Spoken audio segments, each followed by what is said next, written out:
Kurang lebih setelah mengikuti pergerakannya selama 20 menit, akhirnya ketemu sebuah hambatan yang membuat seorang sahabat saya ini menahan untuk dia tidak menciptakan hal-hal besar dalam kehidupannya.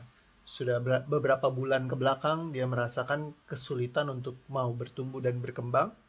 Rasanya kayak mau ngapa-ngapain tuh nggak enak gitu. Rasanya tuh kayak nggak nyaman gitu dan bingung. Kenapa ya kok bisnis saya nggak grow seperti yang saya harapkan gitu. Dan dia terus mencari dan mencari, tapi dia tidak menemukan kenapa permasalahannya. Nah, akhirnya ketika ngobrol-ngobrol-ngobrol, ketemu. Jadi eh, dia itu merasakan bahwa sebagai seorang wanita yang memang berpenghasilan yang cukup besar, ya.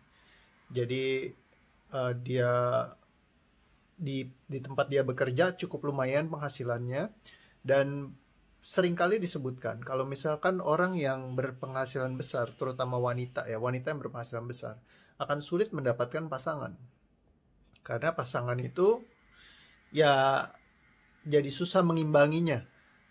Ya, padahal sebenarnya ilusinya adalah sesungguhnya banyak sekali laki-laki juga yang memang kapabilitasnya ya istilahnya punya kemampuan yang sangat tinggi di atas rata-rata gitu. Tapi ketika dia memahami dan menerima bahwa aku ini memang sudah sukses seperti ini, susahlah ada yang bisa ngimbangin. Akhirnya apa yang terjadi? Laki-laki susah untuk datang dan mengimbangi dia karena memang dia ibaratnya secara karirnya sangat berhasil sekali. Nah, di satu sisi dia pengen naik karirnya, tapi di sisi yang lain dia memegang hal itu. Apa yang terjadi?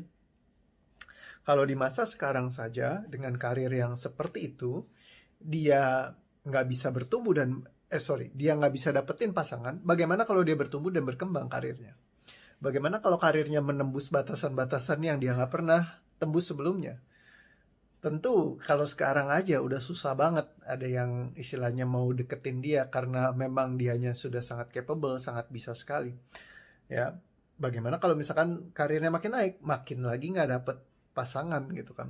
Nah, ternyata kekhawatiran inilah yang nyangkut di bawah sadarnya dia sehingga menghambat seluruh keinginannya dia, hasratnya dia untuk dia bisa maju dan berkembang. Selalu di cancel, dibatalkan oleh sama program bawah sadarnya ini. Nah, terkadang kita nggak menyadari hal-hal seperti ini. Ada underlying di dalam bawah sadarnya seseorang yang disebut dengan biasanya istilahnya kalau bekennya disebutnya itu uh, secondary gain ya, atau keuntungan yang tersembunyi di balik dari sebuah perilaku.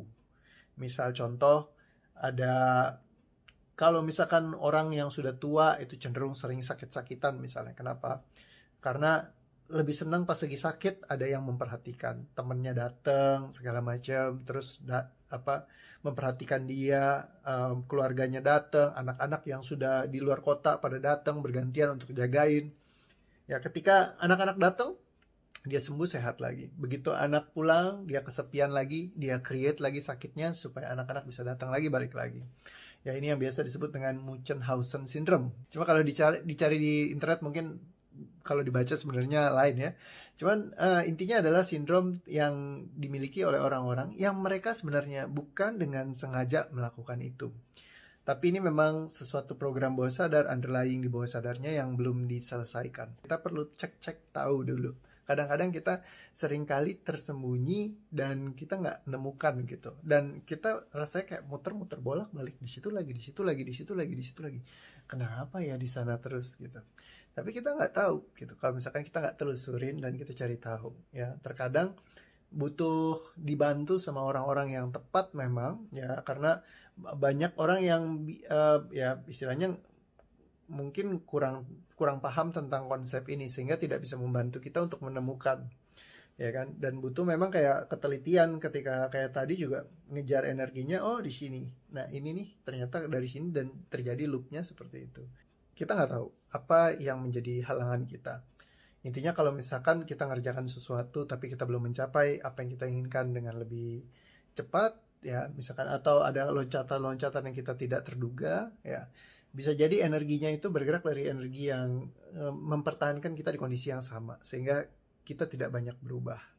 Nah, kalau mau menciptakan sebuah perubahan, kita perlu untuk menteliti apa yang terjadi dalam hidup kita, sehingga kita bisa menemukan masalahnya lalu melepaskan semuanya, seperti itu. Oke, hopefully dapat belajar sesuatu. Sampai ketemu nanti di video yang berikutnya ya. Terima kasih, dan tulis komennya atau apa responsnya, biar saya tahu nanti ke depannya apa sih yang bisa kita bahas lagi seru-seruan juga. Thank you ya, see you again, bye bye.